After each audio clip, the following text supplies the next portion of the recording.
بسم الله الرحمن الرحیم. السلام علیکم.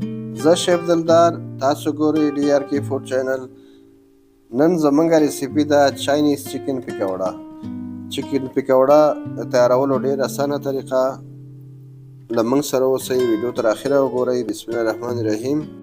اوړه یو پیاله، د جوار اوړه نیمه پیاله، سره مرچ یو قاشقه د چای، مالګه 2 قاشقې د چای، د چرګ پوډر یو قاشقه د چای، سره مرچ پوډر یو قاشقه د چای، چینایي مالګه یو قاشقه د چای، تور مرچ دانه‌دار نیمه قاشقه د چای، سپین مرچ پوډر نیمه قاشقه د چای، سویا ساس یو قاشقه د غذا، زیره پوډر نیمه قاشقه د چای، سویټ چیلی 2 قاشقه د غذا، کیچپ 2 قاشقې د غذا، لیمو 2 قاشقې د غذا، رنګ نیمه قاشقه د چای، شنه پیاز نیمه پیاله، شملا مرچ یو پیاله، وی یو عدد، د چرګ غوښه 2 پیالې، اوبه نیمه پیاله. دا به سره ښه ګډ کړئ. نیمه پیاله اوړه به نور مکس کړئ.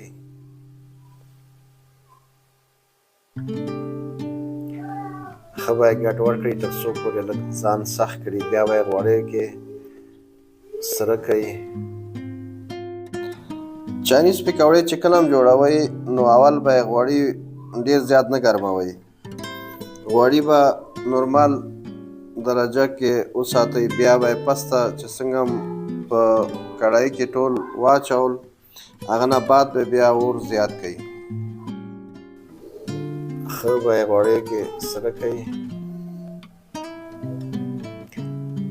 زمونږ چینل هم که سبسکرایب کړی نه وي نو سبسکرایب یې کړئ تر څو نورې نوې ویډیوګانې تاسو ته په وخت ورسیږي.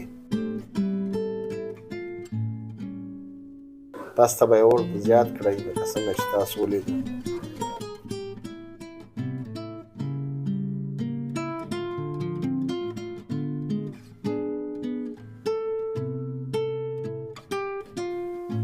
دا یو اندازه پکوړې تیارې شوې، دا مو باسطلې. د نه بعد موږ نورې غوړیو کې پکوړې جوړوو.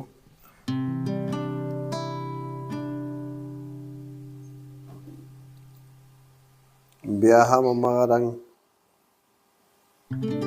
د غوړیو د اور اندازه باید چې کمه کړئ او پسته به بیا زیات کړئ.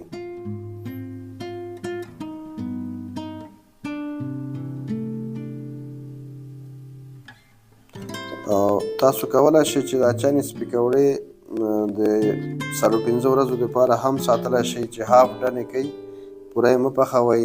نو کله چې یخچال کې کېږدئ، کله چې پخوئ بیا یې غوړیو کې واچوئ، نو بیا یې پوره پاخه کړئ. دا 1 هفتې دپاره نه خرابېږي. نو همده سره زمونږ نننۍ ریسیپي پای ته ورسېدله. پکوړې تیارې شوې چاینیز، او زه تاسو نه اجازت غواړم. بیا به ګورو انشاءالله د یو نوې ریسیپي سره. د الله په امان، ښه وخت ولرئ.